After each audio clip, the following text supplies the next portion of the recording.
Go for it. Great. Well, first of all, I'm glad you're all here. And I went to GHS. I graduated in 2004, so it's a nice trip down memory lane. I've already been looking through all these textbooks and looking through like the previous students who own them, and I've recognized a few, so it's a nice trip down memory lane. So I graduated in 2004. I had a little bit of a weird roundabout journey. I ended up moving to Paris and working as a singer for a while. That was my first, I sort of like decided I didn't want to go to college right away, and thankfully my parents, when I told my parents I wanted to do something other than go to college, they were like, "Are you asking us for money?" And I said no, because I'd saved up some money from some stuff that I'd done when I was younger, and they were like, "Okay, so you're 18, do what you want," which was pretty cool. So my mom is actually Susan Morris. She's in the media center. I don't know if any of you have ever interacted with her, Mrs. Morris, I guess, to you. She's pretty awesome. Anyway. So I worked as a singer, that was my first career, went to college, then worked as a journalist. I worked throughout the Middle East. So I lived in Istanbul, Turkey. Has anyone been there? No, it's really cool. I highly recommend visiting. I worked throughout the Middle East. I worked in Qatar, I worked in Syria. I actually met the First Lady of Syria, Asma al-Assad, the night before the revolution started. I got to interview her. We had like the worst interview ever. She said nothing interesting. She was like, I was like, "Can you comment on this?" And she was like, "Let me tell you about childhood education in Syria." Like she had like nothing constructive. Anyway, it was an interesting experience. And then I ended up being in Syria for the first 2 weeks of the Civil War. I had no idea that was what was going on. As you might be able to tell, I'm a huge travel nut, and I've always found that travel has opened up new horizons, been incredibly exciting, led me to interesting people, and I want everyone in the world to be able to travel more. So I started building Hitlist. About 2.5 years ago, started building my first company and then switched into building Hitlist. So Hitlist is a mobile app. You can all download it, and I hope you do, where you can list places you want to travel, and we alert you when there are cheap flights to get there. You can also do things like, I just want to search for, I want to go somewhere during spring break. Let me know all the different places. Is anyone going to college next year? You all younger. Anyone? Actually, all the seniors are gone. Oh, okay. Yeah. All right. Senior intern. Oh, of course. I forgot about that. Well, anyway, sometime soon when you're making more of your own travel plans, I hope you use Hitlist a lot. Anyway, let me get down into it. So what I want to talk about a little bit about entrepreneurship, a little bit about travel and what Hitlist does, and a little bit about tech and how you can get into it yourself in the first place. So that was a little background about me, but I'll jump into this now. So like I said, I used to be a journalist and a consultant in Istanbul. I had this really sweet apartment. This was my view. It was like, this is the Asian side of Istanbul, like total amazing place. And I had no idea how to code. I was used to working for other people, I guess, and so I didn't really know what I was doing when I decided that I wanted to try and build something that would help people find cheap flight tickets more easily. I just figured the information is out there on what's cheap. We need to figure out a better way to find it and a better way for people to realize what their options are. So 2 years after I started, got to the position, we're a little bit further than this now, but essentially we have about 250,000 downloads, and we've never done any marketing. So there are 250,000 people out there with something on their phones that I invented, which I'm extremely proud of.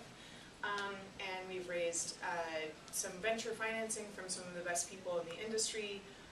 Anyone use Skype? So one of the founders of Skype is invested, one of the founders of JetBlue, the chairman of Orbitz. So we've, I've come into contact and gotten to meet some really interesting people, and thankfully they've taken a bet on me and what we're doing.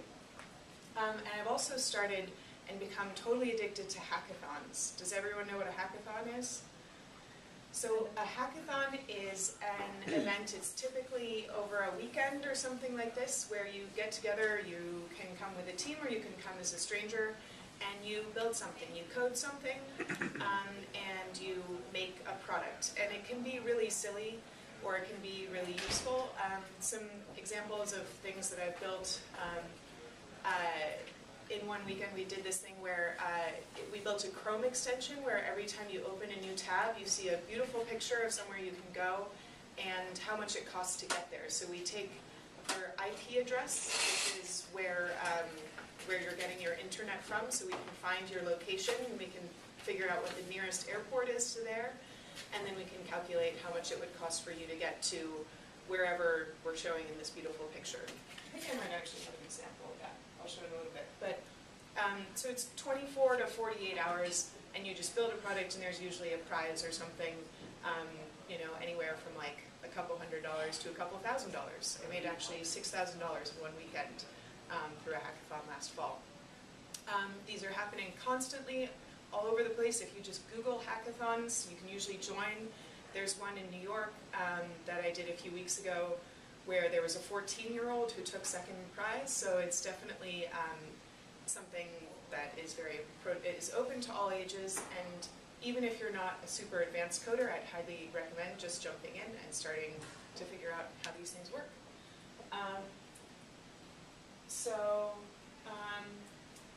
Quick note on why being an entrepreneur and doing your own thing is awesome.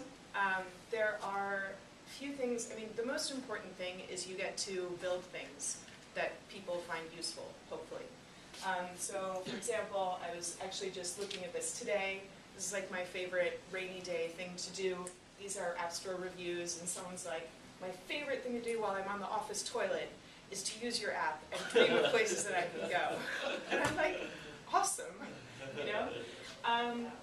You know, it's great already, can't wait for more, you know, this is, you know, keep up the amazing work. I had no idea flights could even be this cheap. Hitlist makes it dead simple to keep track of where you can go. And so we know people are taking trips, finding things, and we're building something delightful, which is very cool. And this was also, this is what I was saying, like every time you open a new tab, this thing that I built at a hackathon, you see this beautiful picture, and this is something that now we have like over 1 million hits a month, so people are using this and finding it delightful, and you know, these pretty pictures. It's called Wander Tab, you should check it out. And then another thing about entrepreneurship is you also tend to get to meet some interesting people. I don't know if this will work. No, how do I get the video to play? You could probably go out of the PowerPoint and then just click on it outside of the PowerPoint. Okay, I'll do that.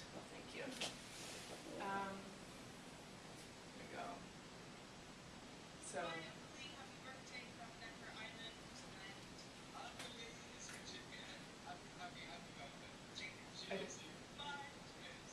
Does anyone know who Richard Branson is? The founder of Virgin? Anyone? Yes. No? Virgin Yes? Mobile? Virgin, yeah. Virgin, the airline, the phone company. Isn't he the guy that tried to get to the moon? Oh, Yeah, they're Virgin connected. Galactic. Yeah, Virgin exactly. Mobile. Yeah. Virgin Mobile. So He has I ended up getting commercial. invited down to his private island in the Caribbean, all Of expenses course. paid, just because I built something that caught some people's eye, and that was him wishing my uncle happy birthday at my behalf, which was kind of nice. But the point is, most people, to meet Richard Branson, you can pay $30,000 to get invited to go to his island, or you can build something cool, and then you might actually get invited for free. Entrepreneurship, you build things that delight people, and that's really gratifying and fulfilling. And you also, just on a personal level, you get to meet people and do things that most people would never be able to get to do, or that might cost other people a lot of money, but you end up getting access to them. So back to the presentation. So first of all,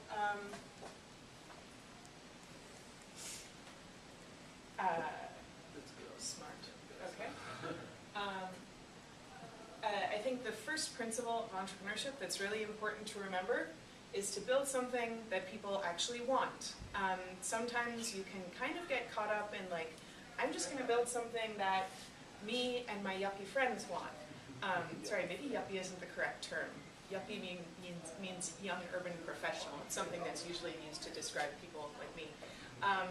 But, you know, don't just build something that works for you and your friends. Try and figure out what people actually need. You know, is there a better carpooling app for people who are trying to get to school or something like this? I used to take the school bus. I'm still scarred. But, so, and then when you decide to, if you decide to build something on your own, you should know the difference between a lifestyle business. Does anyone go to Chicken Joe's for lunch? I went there yesterday and the day before that. So good. So good. I'm probably going to have some after this. Or like Fjord Fisheries, that's in town as well. So these are both awesome examples of sort of like local businesses, small businesses, and you get to do something hopefully that you love. I'm sure these people are starting these businesses because they love making food and they love the community and things like this. And this is a totally awesome way to do entrepreneurship. You can find a local business, whether it's a like lawn mowing business you want to start. You can do things more efficiently. You can have a really great life, and that's something that I can't comment on a lot because it's not the way that we've gone. The other way is the sort of venture-backable business. So this is something where you end up probably having to raise investment, and this is something where you're working on a really, really big systemic change. Focusing on something that's in like potentially $1 billion market rather than something that's just local. And it's much more risky, and it also, you know, but it also brings great rewards. So I mean, obviously Facebook, people know Facebook. Also things like, I mean, that people don't consider as much as venture-backable businesses, things like brands like Vineyard Vines, which started around here. Are they still big? Vineyard Vines is always here too. Yeah, so, and people are like, how is Vineyard Vines solving a real need or something? But they saw a niche in the marketplace where, you know, you wanted sporty clothes that weren't too expensive, that were really well made. And I remember traveling around China a few years ago, and I saw knockoff Vineyard Vines stuff, and I was like, they've made it, because they have Chinese knockoffs of Vineyard Vines. But I know they raise venture backing as well. So once you have settled on an idea that you're kind of excited about building, there are some great ways that you can validate whether it's something that people really need or whether it's just something in your head. So say you have your business idea for an app that's going to make everyone's life much easier, something like this. You can do things like a hackathon, like I just mentioned, or startup weekends. Has anyone heard of startup weekends? You just pointed. Do you do a startup weekend? No? I don't know why we point. Who did that? Startup weekends are really great. Again, they also happen all over the world. It's typically Friday evening. You come to an event and you pitch an idea that you want to build, and everyone will vote. And if at the end of the evening, like if you're one of the top 10 ideas, then people end up forming teams. And then you work on, so if your idea doesn't get picked, you join someone else's team, and that's perfectly fine because you'll still learn a lot. Or if your idea gets picked, a team will form, and maybe 5 or 6 people will come and join you, and you'll work on your idea for an entire weekend. And you don't do anything else. You just focus on how do we make this product or idea come to life. And it's a really good test of whether this is something you actually want to do, if it's something that people will actually use. And then usually on like Sunday evening there'll be a judging competition element, and maybe you'll win a prize. The last startup weekend I did, I won a GoPro. I still haven't even taken it out of the box. Sorry. But it was cool in theory. And then there are also these things called accelerators. Have any of you heard of Techstars or Y Combinator? So these are 3-month programs, and you can do them. So there is a summer session, and for Y Combinator and for Techstars. Techstars happens all over the place. Y Combinator just happens in Mountain View, out in the Bay Area, near San Francisco and Silicon Valley. And so these are 3-month programs where you go with your team and your startup, and it might be that you just have an idea, or more likely you've already built something and you're working on it, and you spend 3 months going through an intense program of mentorship, and at the end there's something called a demo day. And on demo day you get up along with all of the other startups that are in your sort of class, and you give a presentation to hundreds of investors, and hopefully they all invest and give you millions of dollars and you become massively famous and you build something huge that everyone starts using. But a few examples of companies that have come out of Y Combinator. Has anyone heard of Dropbox? Yep. Airbnb, Reddit. These are all Y Combinator companies. And so they're great programs. All of the application information is online. It's really easy to figure out, and it's really interesting to try and get into them. And sometimes people apply 4 or 5 times before they get in. A lot of times people will treat it as, they'll put it on their resume on or higher than where they went to college. Y Combinator and Techstars are both really, really great programs. And they're free, they're not only free, but when you get in, if you get in, they actually invest in you. So usually they'll invest, I think Techstars is 100, Y Combinator is $125,000. So in your business, obviously. How do these places make money? They invest, and so they get equity in your company. So, I mean, Y Combinator, for example, Airbnb is currently worth something like $24 billion, and Y Combinator owns 6% of that, so they're doing okay. Like Shark Tank, Yeah. but for computers. There are also businesses that aren't necessary. I mean, I think they're all tech-enabled to some degree, but I mean, HomeJoy is another example of a Y Combinator company, and it's it helps people find cleaners and coordinate with their cleaners and things like this. It's not necessarily all, stuff in the cloud. It can be very much about making services that impact all of your life better and more efficient. Again, first, find a good idea and actually make sure that you're building something that people want. And then second is build your network. And I think this is something that a lot of people don't talk enough about, and actually Matt and I were talking about this briefly beforehand. So there are a few basic facts.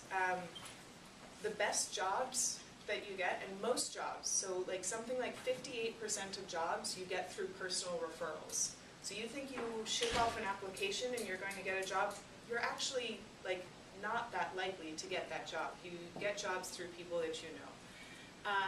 You certainly get investment through people that you know, and it's worth keeping a wide network of contacts and keeping in touch with people, not just because they'll necessarily help you find your job, but because you never know what you're going to need help with, and if you can communicate with people effectively, then you can usually get further faster. So one example for me personally, I keep a newsletter for my company, and I've easily gotten probably $200,000 worth of resources just by sending out this newsletter once a month, and I always have 1 or 2 asks, 1 or 2 questions. So for example, one was, I have 4 people coming into town from overseas and I need to find them housing, and if I have to put them up in hotels or rent apartments for them or something, it's going to be like $10,000, $15,000. And I just sent this out, does anyone have a spare room? And immediately I got housing for all of them. I actually got this guy who is one of the very early employees at Facebook, so he's super rich, and he has this townhouse. And he was like, oh, I'm going to be away for almost all the time they're here. You can just have my townhouse for free. You never really know what people are going to offer if you keep in touch with them, if you ask, and if you have a good relationship. I've also asked for help with things like, how do we get featured in the App Store? And that was something that, all of my tech friends didn't necessarily have targeted advice, and then this one guy who had one time asked me for help because he wanted to build a lawn mowing app, and he wanted to know how he could do that. And I spent half an hour talking him through how you can build an app and how you can work with a team, or how to find a technical person to work with, or how to learn how to code himself. And then kept him on my mailing list. And he was the one that got back to this question with, how do I get featured in the App Store? And he was like, oh yeah, my frat brother works at the App Store. And that led to a conversation with Apple, which led to basically 100,000 new users for Hitlist. So keeping in touch with people, even pretty distant, random, tangential ones, is pretty important. So there's some good ways to do that. Skip this. And also just build your network, especially within the tech community. Are any of you familiar with any of these things? Twitter. Yeah? Pinterest. Okay, Twitter. Yeah, a lot of people know Twitter. How many people are on Twitter, out of curiosity? You can raise your hands. Really? Only 2 people? Okay. Twitter is the best. I've met 3 of my investors through Twitter. It's amazing how accessible people still are, and it's a really amazing way to sort of put your ideas out there, communicate, and learn new things. I'd really highly recommend checking out Twitter, following whoever you find interesting. Hacker News, this is associated with, first of all, I hope you don't I learned actually, never use the word hacker or hackathon when you're going through immigration. I was once going to London, and they were like, why are you coming here? And I was like, oh, because I'm doing a hackathon. And they were like, what? Are you trying to bring down our government? Hackathon does not mean that you're doing something bad. It just means that you're using computer code to build something new, to hack something together. So, Hacker News, not bad people, wonderful people. In general, and this is, you know, shade. They're white hat and they're black hat, you know. So Hacker News is actually the origin of Reddit. Are you familiar with Reddit? Yep. Okay, so Hacker News is basically Reddit for the uber tech nerds. And so even if you don't necessarily understand everything that's going on, it's a really interesting place to go. I go at least once or twice a day and just check and see what stories are trending.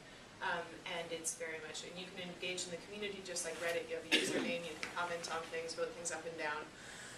Actually, you can only vote up on Hacker News. You can't vote things down, I don't think. I don't know. But it's a really tremendous place to engage with the tech community and start to build a network with people who are building cool things. Quora, does everyone use Quora, or has anyone heard of it?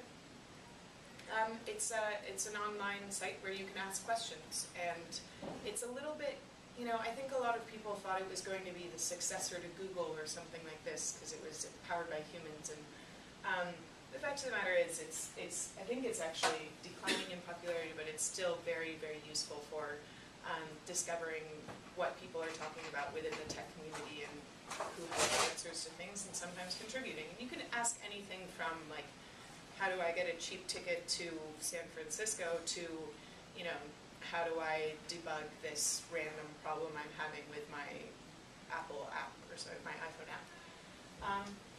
And then AngelList is the last one. This is if you have a company. This is sort of like LinkedIn for companies and startup people. It's where you can create a profile for your company and what you're working on, and connect with other people who are also building things and who are looking to invest in startups.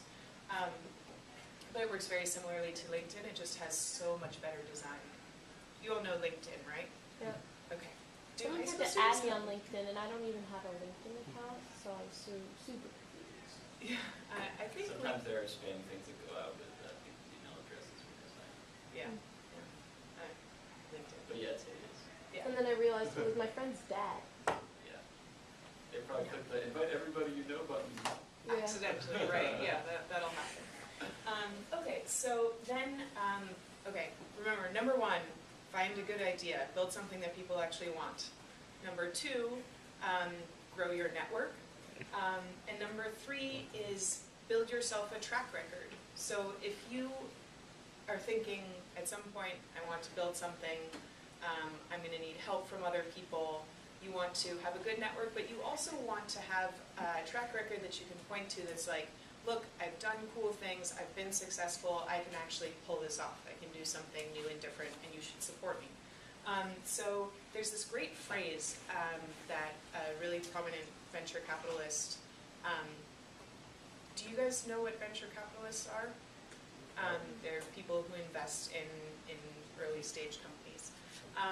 And he said investors invest in lines, not dots. So if you meet someone for the first time and you're like, look, I've built this amazing travel tech company, it gives you the best way to search for possible deals to different places, and we've got 250,000 users and all this stuff. That's all well and good, but I'm just a dot to that person. I'm one data point. They've met me one time. They can look at my history to a degree, but much more importantly is if you can, when you're working on something, you actually try and become a series, oops, sorry, I don't know, I'm bad at PowerPoint. You can become a series of dots that ends up becoming a line that people really want to invest in. So first of all, you're like, I have this big idea that I'm working on, I would love your advice. Prominent, successful founder or investor, you come to this person, you're like, and they say, you should do this, you shouldn't do this is what's worked. And then 3 months later, you come back to them and you're like, hey, all of that advice you gave me, I followed it, and it's been great. Or this one thing that you said I didn't follow for this reason, and that was either the right thing to do or the wrong thing to do, and look, I learned so much. And all of a sudden, you're this much further along, and they can see, like, okay, this person's smart. They listen, they apply my advice, they do something with it. And then 3 months later, you come to them again, and you're like, okay, all those things we talked about the last time, this is how much further along we are. And all of a sudden, it becomes something that people want to get on board with, they want to help you with, they want to take it to the next level with you. And that's when you start to really grow quickly. And so, this is a really wordy slide. You should never have this many words on a slide in a presentation. I apologize. But ways that you can build your track record, like I said, you can do hackathons. I can't say this enough. Hackathons are great. You should go. You should learn. They're really, really instructive. You can pitch ideas at various things, like startup weekends, but there are also, I don't know how much there is in sort of this community locally, but as you get to college, or if you feel really adventurous and feel like getting involved in the New York tech community, which is really, really strong, you can find opportunities to pitch where you can stand up in front of a room of strangers and tell them about what you're working on, what you do, and see if you can get them excited about it. And you can blog, you can get involved in communities online, like Hacker News and Quora and Twitter and all of this. And most importantly, I think you can help others. So if someone's working on something and you think it's cool and you have something to contribute, you can pay it forward, because you never really know when you're going to find that thing that you really want to do and that you want to work on and that you need help with. So if you've built up lots of positive karma with other people, hopefully when you need to, you can essentially make use of that. I think I might be getting to the end here. Yeah, so again, a sort of 3-step process. Find an actual idea that you really want to work on and that solves a real problem. Build your network and build your track record, and then you'll be able to get a lot further faster. And yeah, that's it. You can find me on Twitter at GillianIM, and email me if you want, but also I'm here for, I have no idea how much longer we have, 15 minutes or so? Yeah, 30 minutes. Whoa! Plenty of time. Classes are long. Yeah. And so if you have any questions, I can also, I can talk more about what Hitlist does and how we started up in my particular story, but maybe at least see if there are any questions first. Who's got some questions? Yes. Oh, how tall are you? I'm 5'10". 5 foot. Yes. That's like a teenager. So I'll tell you what day you were born. If you tell me the date you were born. April 3rd, 1986. April 3rd, 1984, which was almost 9 months before you. That was a Thursday. It's pretty amazing. Yes, that's right. 7:13 in the morning to Mrs. Morris over there. I was 10 pounds, 11 ounces or something. I was a giant baby. I can't even imagine. The thought terrifies me. But anyway, 7:13 in the morning, yes. Alright, Yeah. who has some questions? Yes. Like for your Hitlist app, like I'm looking at it now on App Store, so like you can choose where you want to go, and then like you'll send them the like cheap tickets and stuff. Like, will you send them like a week before, or like how quickly can you know when the cheap tickets are and like tell them? We, if you don't set any parameters, we'll just send you anything that we find that we think is really spectacular, but you can also, I mean, sometimes it's for something that's 6 months out, sometimes it's for this weekend. You can also go, there's a flights tab, and you can actually narrow it down so you can see, like, I just want something, you know, I don't know, when do you get out of school? June 17th. Oh, we get June like, 17th or something, so you're like, we have next week and then, 17. like, so I want to travel like between June 17th and July 4th or something for 6 to 10 days to Europe or something like this. So you can search for just those.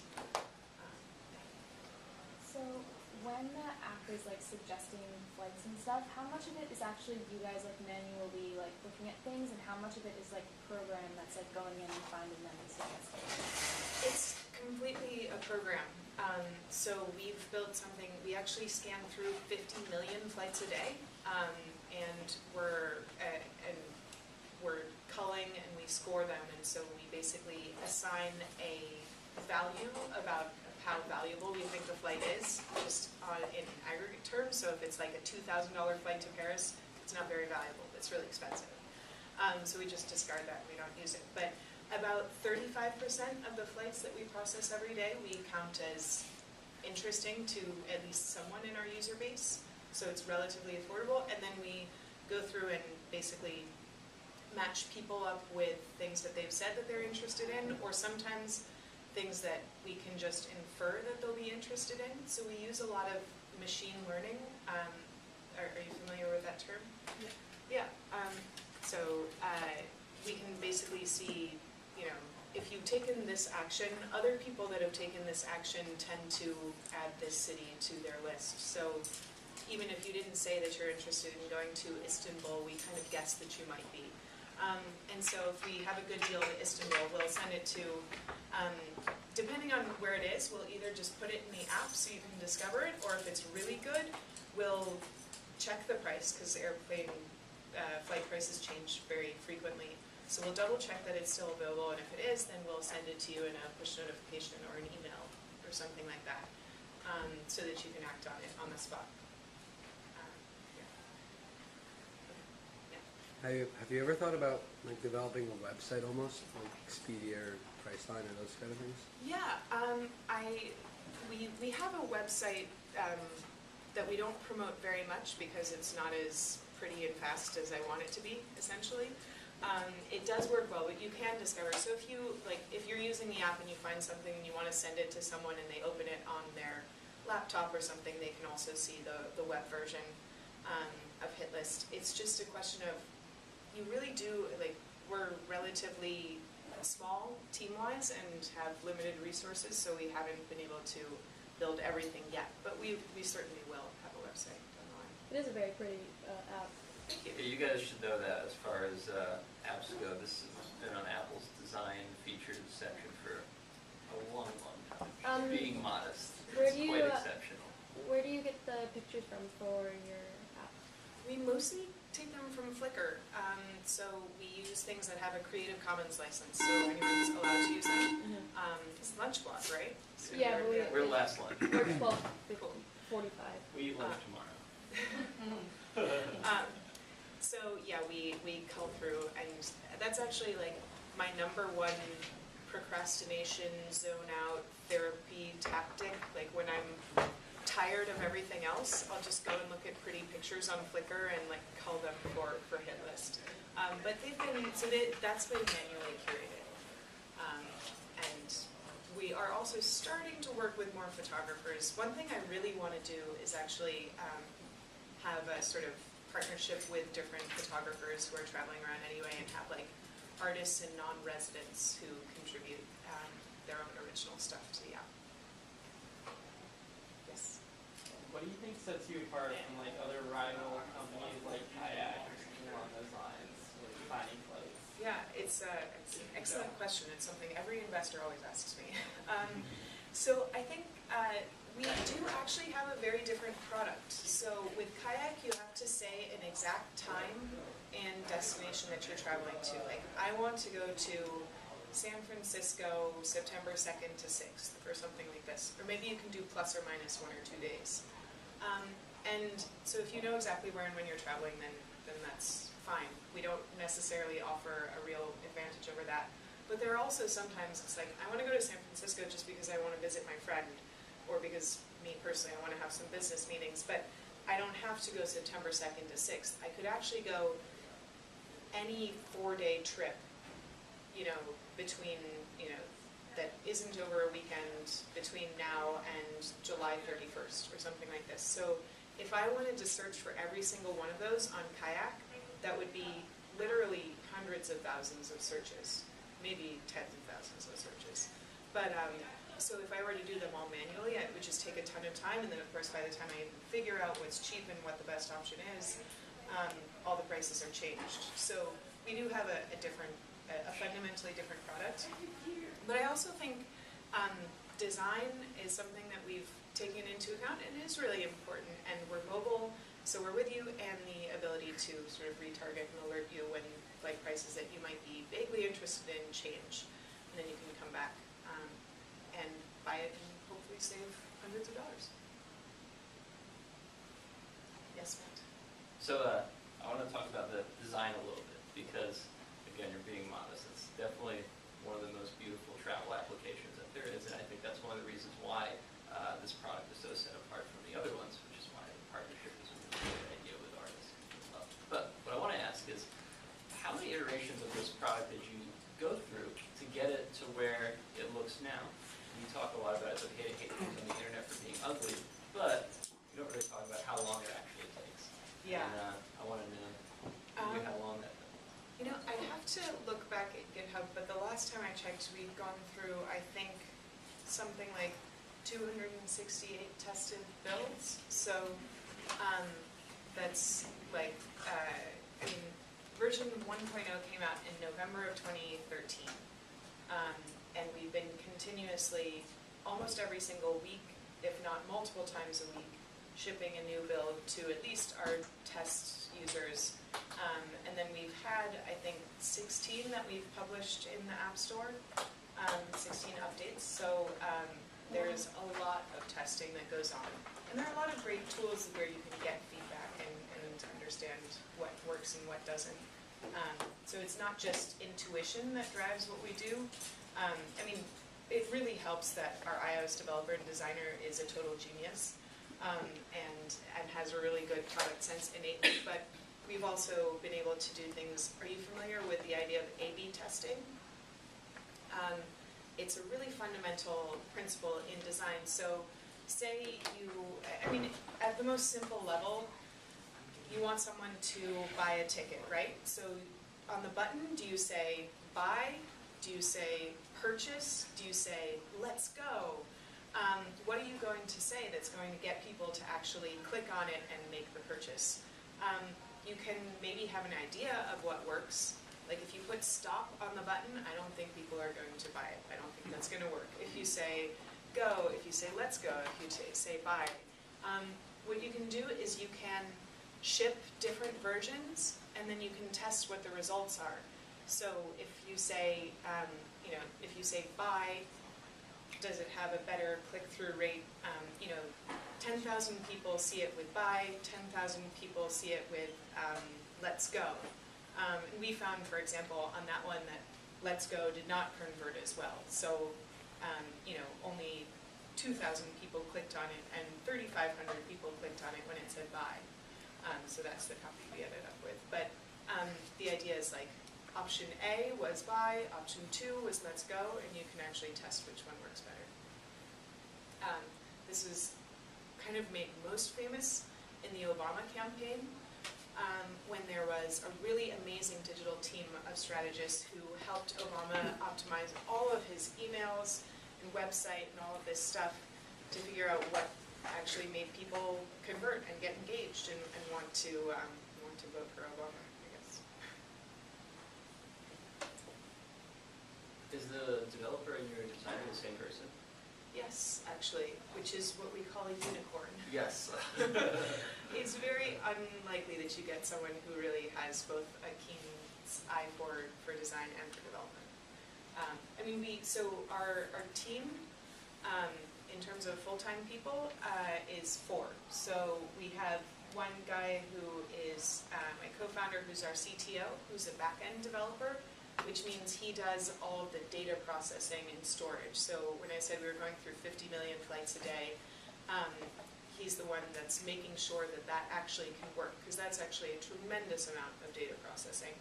And then our head of product works on what we actually are focusing on day to day in terms of where the business, like how we're building, what we're building. He's keeping track of the metrics. He's keeping track of A/B testing the designs. He's keeping track of where we are on our development timeline and what our objectives are, and making sure that we're building the right things to get there. And he also helped me develop the algorithm that scores our flights. So I'm also, I get to wear all of the hats. So I do some back-end development, I do some product design, and then our iOS developer and designer is the one who builds what you interact with in the app itself. And I'm the person that makes sure that we all have enough money to keep the lights going, that we actually can spread the word, and that we get sort of marketing out there and communications and finding people to bring to the team in the first place. So even though I don't code very much anymore, sadly, actually, not a single line of code that's in Hitlist right now is something that, I haven't written a single line of code that's in Hitlist right now. I wrote some of the earlier versions. But that's kind of like sad to think, but it's also like, I do know that I am instrumental to the success of Hitlist, even as a non-technical contributor now. So even if you don't know how to code, you can still be very useful at a tech company. Who else has questions? Anyone, okay, wait, I have a question for you guys. How many people know exactly what they want to do in life? Like when so I'm 29. So how many of you know what you want to be doing when you're 29? Anyone? Can you raise your hand? No? Okay, I mean there are some people who do. Some people who are like, I want to be a doctor from like the day that they're young, or I want to be a professional swimmer or something like this. Or I want to be a singer, actor, dancer. Yeah, I had no idea what I wanted to do until I was about 26 years old. I basically, like I said, I went through all of these really weird careers. I sang, I was a journalist, I was a consultant, I also like taught English. I basically just kept on doing things until I figured out what I really wanted to do. But one thing that I never really realized was a career path, and I kind of wish I'd known earlier, was being an entrepreneur and building companies. And so this idea that you can just take an idea, try and build it, possibly fail. A lot of people will fail. But as long as you're able to marshal enough resources to at least support yourself along the way, that can still be a great learning experience. And it's a lifelong career. So even if your first company or your second company doesn't succeed, you end up earning the skills and gaining the expertise that you need to actually build something successfully eventually. And so I went to a conference, I guess, about 2 years ago, 2.5 years ago, where I was with all these people. I was probably the least experienced person in the room. I wasn't the youngest, because there were some people who had started earlier in life, but most people were on their second or third companies, and some of them had been really successful, and so now they were investors in other companies, or they were starting something new again. And I just remember discovering, like, wait, this is what I could do for the rest of my life, and this is a career path for people. They just work as entrepreneurs. So it's something that I highly encourage you to figure out. If that's something that sounds at all appealing to you, like I said, there are a lot of different avenues that it can take. Whether you're building like a brand like Vineyard Vines, or a tool like Facebook, or a tool like a better water sanitation technology for the government. That's something that you can start to learn how to do and start to get experience doing, whenever you want. Yes, Matt? I'm asking everyone this question. Okay. What's been your favorite part of the experience? I mean, I think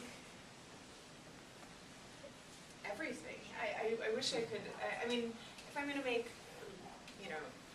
I could say finding my co-founder, so finding another partner who was fully invested in this and that I could build something with, so that it's not all on my shoulders.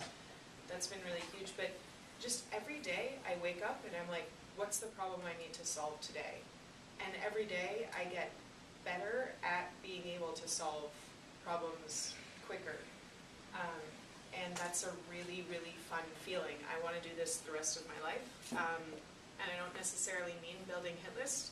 I could build Hitlist the rest of my life into what I want it to be in the future, but I also, most importantly, are figuring out how to build things and solve problems in the most efficient way possible. And that's really exciting, because that means I can solve problems in my own life and hopefully also help solve problems in other people's lives, and maybe solve the world's problems in general or something eventually. Every entrepreneur is probably at heart insanely idealistic and thinks that they're going to be able to, solve world hunger and war and all that type of stuff. And that's a lot more fulfilling than just like making a lot of money. Yeah. How is the app profitable for you, like if it's free? Excellent question. We make money the same way that Kayak makes money. So when people buy a ticket that we've sent them to buy, whoever they're buying from, whether it's Expedia or American Airlines or whatever, they send us a kickback.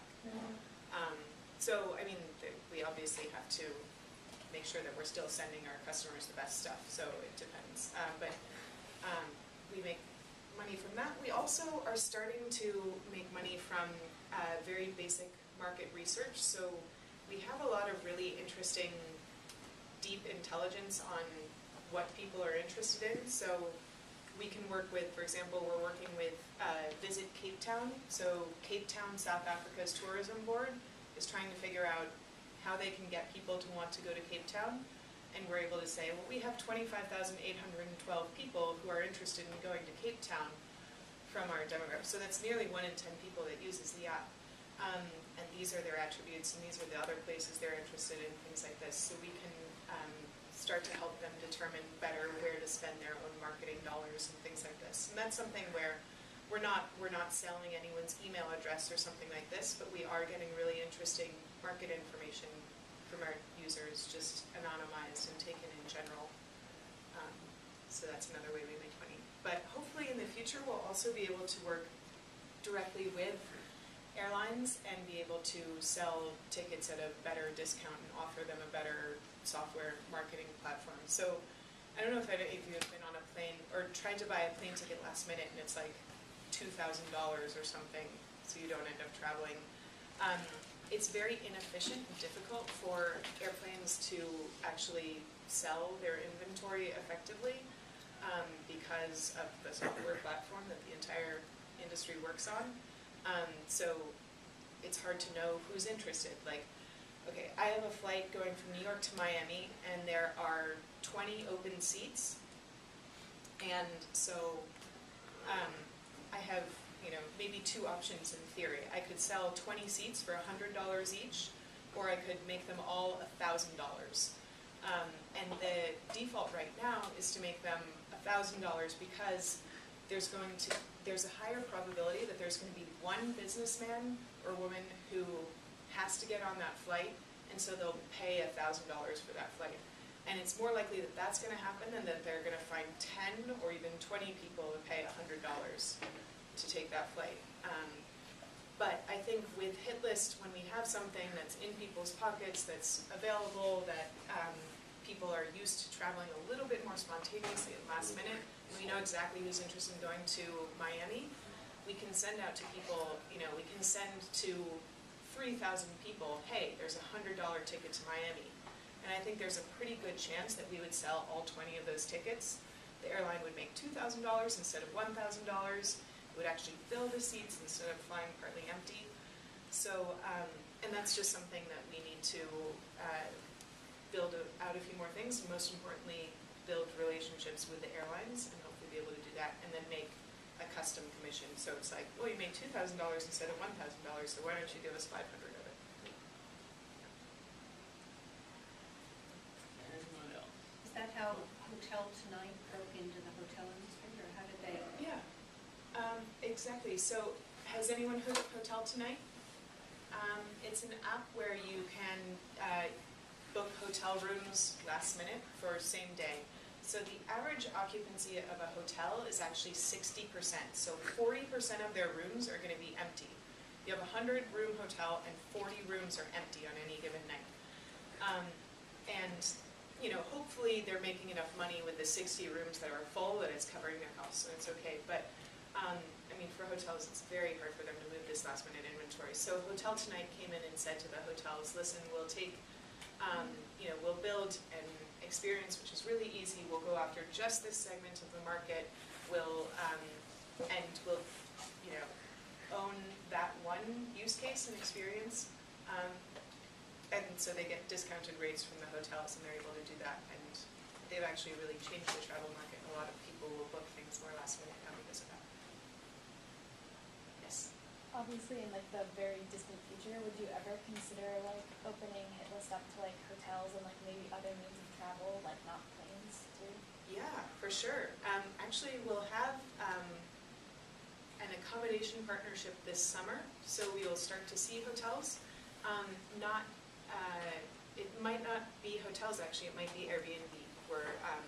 Do you guys know Airbnb? It's a service that makes it easy to rent out people's homes or apartments. So you can stay in, usually it's a little bit more affordable, and you can stay in some place that's a little bit more unique than a hotel. And so that will probably be this summer. In terms of other forms of transportation, it's something that's a little further out. But I mean, ideally, what I would love Hitlist to be in the long term is just the default way to plan your trips. So wherever you're, whether you know exactly when and where you're traveling, so the use case that you would use Kayak for now, you would want to come to us because we're also socially integrated, and you can invite your friends along, and you can share your plans if you want, and it's just easier, and it's on your phone rather than your computer. But even further than that, like, we'd love to be a sort of artificial intelligence travel agent. So we're able to say, you're just like, I want to get out of town this weekend. And we're able to say, okay, these are some great options, either a flight or a drive away, where there's going to be an activity that you like or something that you would find interesting to visit, and it will be within your budget and your particular taste profile.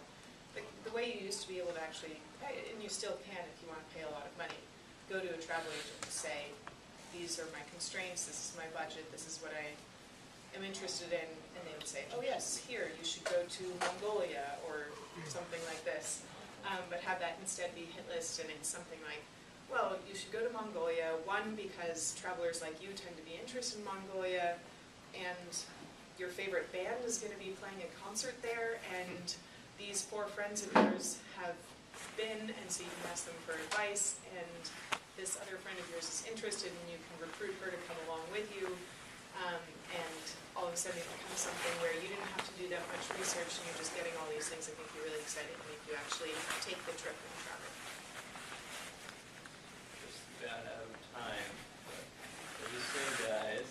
Thank you. Thank you.